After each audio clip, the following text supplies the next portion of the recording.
Assalamualaikum warahmatullahi wabarakatuh.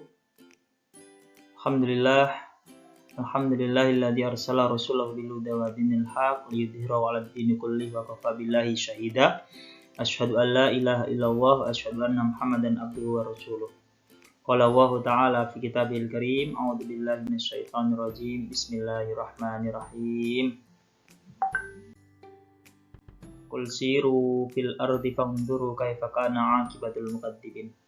Apa kabar semuanya? Semoga senantiasa diberikan kesehatan, diberikan kemudahan di dalam menjalankan, di dalam melaksanakan segala urusannya. Baik, kemarin kita sudah membahas sekilas tentang dinasti Bani Abbasiyah. Dalam kesempatan ini Bapak Teh menjelaskan proses berdirinya dinasti Bani Abbasiyah. Kalau kita pernah mendengar dinasti Bani Abbasiyah, tentunya kita tidak terlepas dengan dinasti Bani Umayyah. Mula dinasti Bani Abbasiyah, ya, itu berawal dari ketika dinasti Bani Umayyah mengalami carut-marut dalam pemerintahannya. Ya, di antaranya adalah mengangkat masyarakat Arab dalam kelas tertinggi sehingga menimbulkan kecemburuan sosial bagi yang lain. Nah, ini juga termasuk sebab-sebab runtuhnya dinasti Bani Umayyah. Yang kedua, berdirinya dinasti Bani Abbasiyah ini tidak terlepas dari masyarakat muslim lainnya. Jadi dinasti Bani Abbasiyah berdiri ini didukung oleh muslim lainnya yang tidak sepakat terhadap akhir kepemimpinan dari dinasti Bani Umayyah. Selanjutnya dinasti Abbasiyah mendapatkan dukungan dengan sama-sama sebagai kaum petindas minoritas. Jadi di penghujung kepemimpinan dinasti Bani Umayyah ini lebih mementingkan satu masyarakat, padahal yang dipimpin itu banyak dan beragam masyarakat.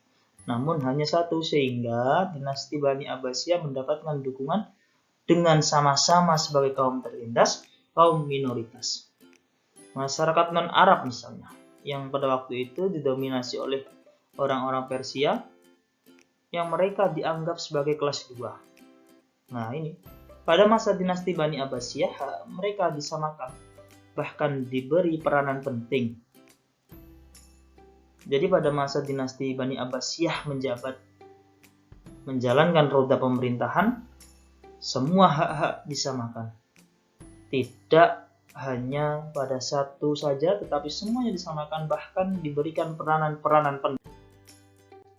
Sejak peradaban dinasti Bani Abbasiyah, sebelum kita membahas tentang berdirinya, ada 4 poin minimal yang harus kita pahami. Yang pertama adalah keruntuhan dinasti Bani Umayyah. Yang kedua adalah proses berdirinya dinasti Bani Abbasiyah. 3. Silsilah khalifah dinasti Bani Abbasiyah. 4. Khalifah-khalifah besar dinasti Bani Abbasiyah yang membawa dinasti Bani Abbasiyah mengalami puncak kejayaan. Yang pertama, runtuhnya dinasti Bani Umayyah. Dinasti Bani Umayyah ini sudah berjaya kurang lebih 90 tahun, namun pada akhir pemerintahannya mengalami kemunduran, mengalami keruntuhan. Berikut sebab-sebab runtuhnya dinasti Bani Umayyah. Yang pertama adalah figur khalifah yang sangat lemah. Ya, figur khalifah yang sangat lemah, yang kurang piawai, yang kurang lihai di dalam leadership, di dalam kepemimpinan. Yang kedua, pemerintahan yang tidak demokratis, pemerintahan yang terkesan otoriter. Ya, jadi kalau pemerintahan sudah tidak demokratis, wah ini tinggal menunggu saatnya saja. Yang ketiga, persaingan antar suku. Nah, persaingan antar suku ini masing-masing suku berebut kekuasaan. Nah, yang keempat, hak istimewa bangsa Arab Suriah. Karena bangsa Arab Suriah ini termasuk bangsa nenek moyang mereka, makanya kemudian diberikan hak. Keruntuhan dinasti Bani Umayyah benar-benar terjadi pada tahun 748 Masehi. Ketika itu pasukan Abbas yang didukung oleh pasukan Abu Muslim Al-Khurasani menang dalam pertempuran Jabhulu melawan pasukan Khalifah Marwan. Kekalahan ini menjadi akhir kekuasaan dinasti Bani Umayyah dan menjadi permulaan berdirinya dinasti Bani Abbasiyah yang dimulai tahun 750 Masehi hingga 1258 Masehi.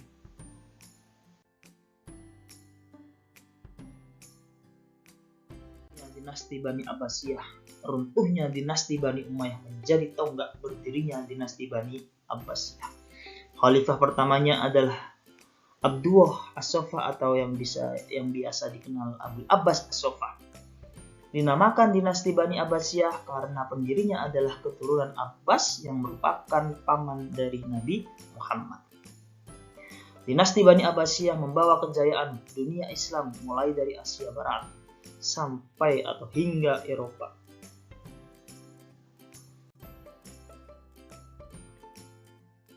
Para pemimpin sehingga dinasti Abbasiyah bisa ekspansi, bisa perluasan wilayah.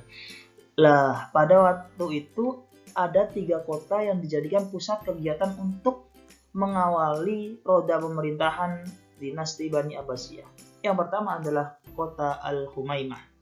Kota Al-Humaimah ini sebagai pusat pemerintahan pada waktu itu. Yang kedua adalah kota Kufah sebagai kota penghubung. Jadi yang menghubungkan antara satu tempat dengan yang lain, antara satu pasukan dengan pasukan yang lain. Yang ketiga adalah kota Khorasan sebagai gerakan praktis atau gerakan langsung. Para keluarga Abbas melakukan berbagai strategi dan persiapan di kota tersebut atau di 3 kota tersebut untuk mengkoordinir orang-orang yang tidak suka, untuk mengkoordinir orang-orang yang notabene tertindas dan minoritas pada masa dinasti Bani Umayyah.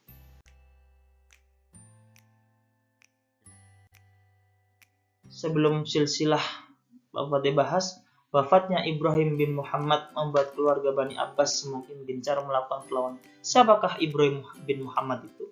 Ibrahim bin Muhammad termasuk salah satu pelopor, termasuk salah satu pemimpin yang mengawali, yang mengkoordinir perlawanan pada waktu itu. Dibantu oleh Abu Muslim Al-Khurasani, Abu Abbas As-Sofah, dan Abu Ja'far Al-Mansur. Keadaan Marwan bin Muhammad tidak bisa berbuat apa-apa. Dalam keadaan ini, Abdurrahman Ad-Dakhil melarikan diri ke Andalusia. Jadi Abdurrahman Ad-Dakhil ini termasuk pemimpin atau khalifah di penghujung kepemimpinan dinasti Bani Umayyah yang pada waktu itu melarikan diri ke Andalusia karena dari segi sumber daya manusia sudah tidak mampu melawan serangan demi serangan dari dinasti Bani Abbasiyah.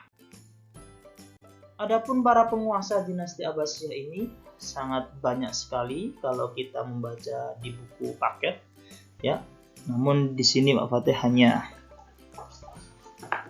menuliskan 8 para penguasa dinasti Bani Abbasiyah. Yang pertama yaitu Abul Abbas As-Sofah. Yang kedua adalah Abu Ja'far Al-Mansur. Yang ketiga adalah Al-Mahdi. Yang keempat adalah Musa Al-Hadi. Yang kelima adalah Harun Ar-Rasyid.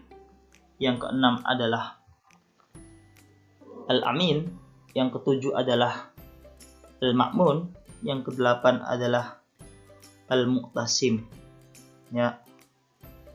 Itu kalau kita membahasnya di buku referensi yang lain, mungkin ada beberapa para khalifah, para pemimpin yang memimpin roda pemerintahan dinasti Bani Abbasiyah.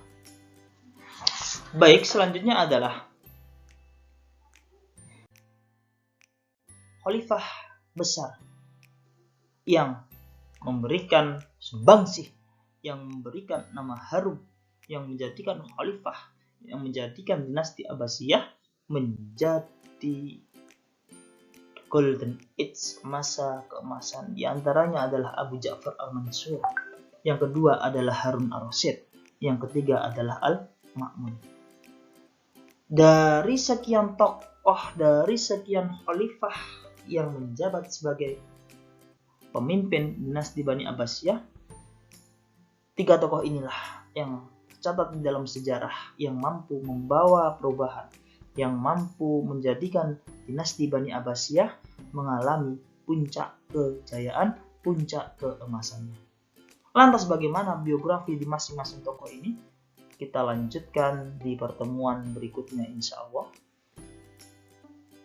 Di kesempatan berikutnya kita akan membahas tentang khalifah-khalifah besar dinasti Bani Abbasiyah, biografinya, jasanya, usaha-usaha yang dilakukan selama menjadi khalifah, selama menjadi pemimpin, selama memanage, mengatur sebuah pemerintahan.